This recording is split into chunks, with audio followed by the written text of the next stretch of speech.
Hey travelers, Mag and I here on day 191 of our trip around the United States. Last night, we wrapped things up a little bit earlier than planned in Houston and pushed our way south, covering some of the miles that we had for today so that we could get ahead. This was with intent. Tomorrow, we're planning on meeting up with some geocachers in the area, and we wanted to be able to have the time to be able to geocache with them. So pushing our way out of Houston early gave us that little bit of lead time to make that possible for tomorrow. It doesn't mean we're a day ahead, it just means we're a few hours ahead to be able to make that time difference. For today's route, we have 300 miles to cover. From here, at the ghost town of Indianola, just outside of Port Lavaca, we're going to climb our way north to Hallettsville. When we reach Hallettsville, we're going to turn inland and head west a little bit until we reach Gonzales. From Gonzales, we're going to circle down until we end our day finishing just outside of Floresville. That's where we need to be staged to make tomorrow's plan happen. Today's plan has quite a few virtuals in it, starting right here in Port Lavaca and working our way through Gonzales. Hopefully by the time we reach Gonzales, the sun will still be up and we'll be able to see those things with daylight. Got to keep those fingers crossed on it. Either way, being able to start the day off here on the coast in good weather is really all I could ask for. I think it's going to be a great day, full of great geocaches, and we're going to end right where we want to at a good time so that we can meet those geocachers tomorrow. Let's keep our fingers crossed and that can happen, and let's go out there and find some caches. Come on, let's go. We begin our day on the outskirts of Indianola, a ghost town located on Matagorda Bay in Calhoun County. This community had once been the seat of Calhoun County, and in 1875 the population had reached its peak at 5,000 people. But in September of that year, a powerful hurricane struck, killing around 300 people and almost destroying the entire town.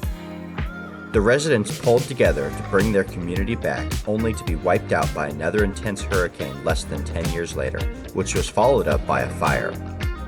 At that point, the residents had thrown in the towel, and by 1887, the site had been abandoned completely. Still standing over the shoreline of Matagorda Bay, you can find a statue to René Robert Cavalier Sieur de la Salle.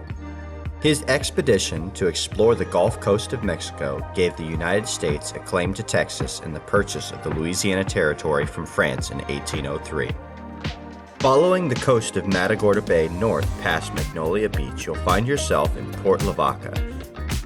This is now the official county seat of Calhoun County with a population of just over 12,000 people. This town is probably best known for its world-class saltwater fishing. In addition to its beaches, the Port Lavaca area has numerous piers and a marina from where you can go fishing. Pushing our way northwest out of Port Lavaca toward Victoria, it was time to begin geocaching for the day. Aichan and I both enjoyed the cool coastal breezes coming off of Matagorda Bay as we made our way steadily northwest. Despite it being winter, being this close to the coast and this far south made for fantastic weather as it was about 60 degrees all day long. Several of the counties along this route only have a few geocache options to target, as the populations down here are a lot lower than what we've been seeing in the northern parts of Texas.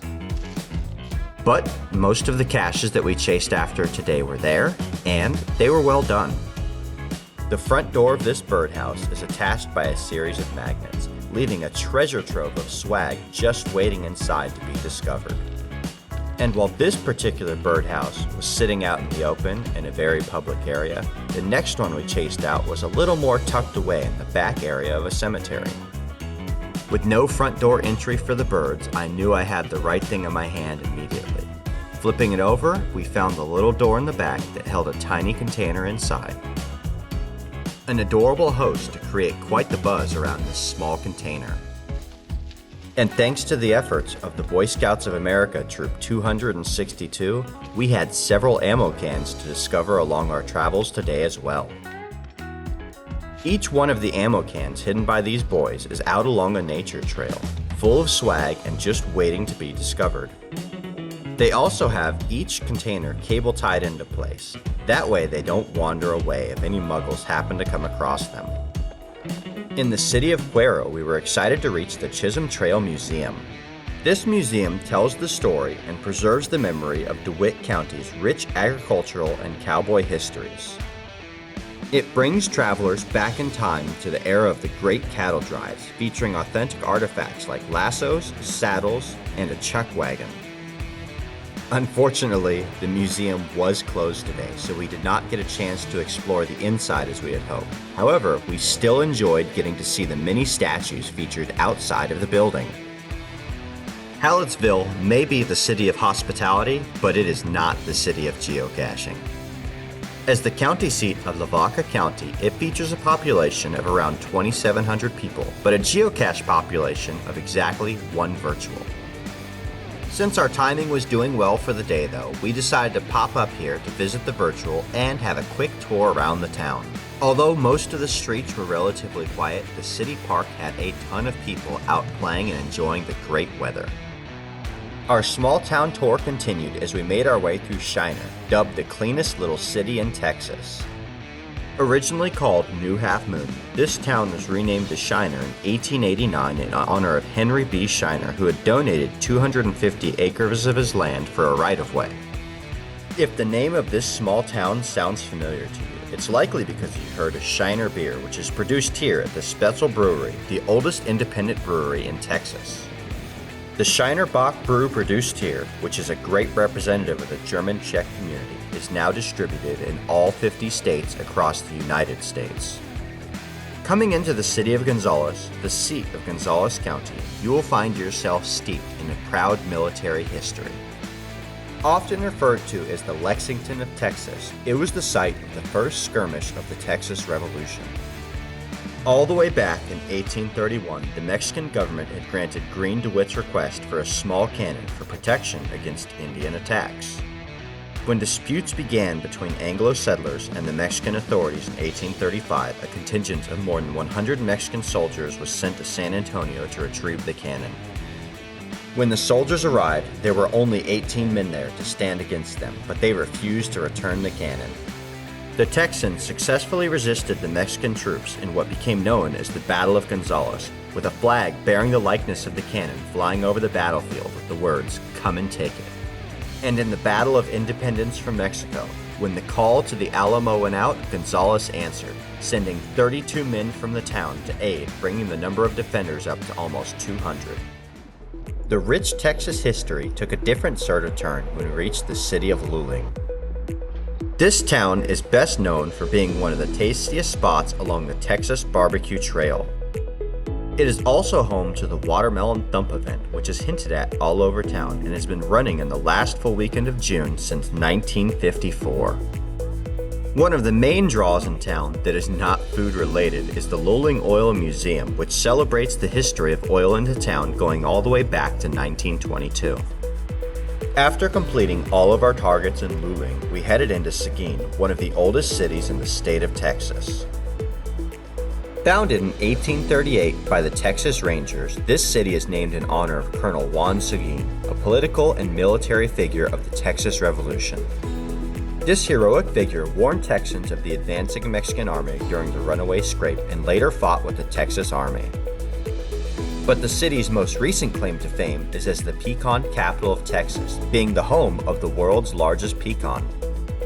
This 5-foot-long, 2.5-foot-wide concrete nut erected in 1962 sits directly in front of the county courthouse. And if that doesn't seem all that big to you, it's because it's not. That was beat in 1980, but Seguin was having none of that. They regained the title in 2011 with a 16-foot-long, 8-foot-wide pecan that now sits at the Texas Agricultural and Heritage Center. As the largest producer of pecans in the state, it's no surprise that this is often described as a big pecan orchard with a small town in it. And this may sound a bit nuts, but this is where our geocaching for the day comes to an end, right in the heart of downtown Seguin. All right, we've made it. Mission accomplished.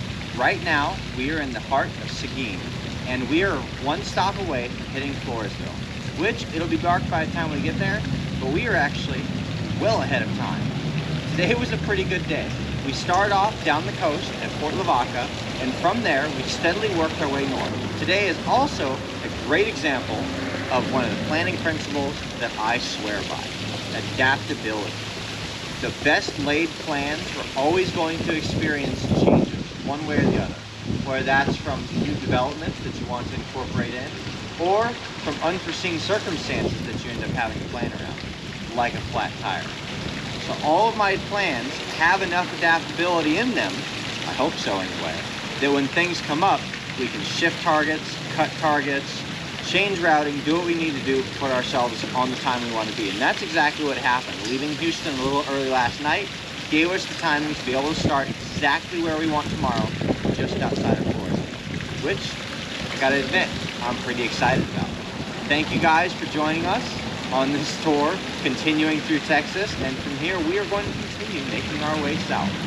Like this video, subscribe to stay tuned for daily updates, and we'll see you out on the trails.